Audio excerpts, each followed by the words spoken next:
لو انت دكتور لازم يبقى عندك موقع الكتروني احترافي خاص بيك. الموضوع سهل جدا ومش محتاج اي خبرة برمجية. تعال اوريك. هتدخل على موقع سنديان، هنشوف القوالب اللي ليها علاقة بالطب والاطباء.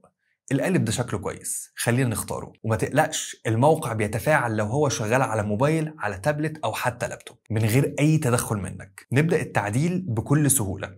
هنشد العنصر من هنا ونحطه هنا في الصفحة.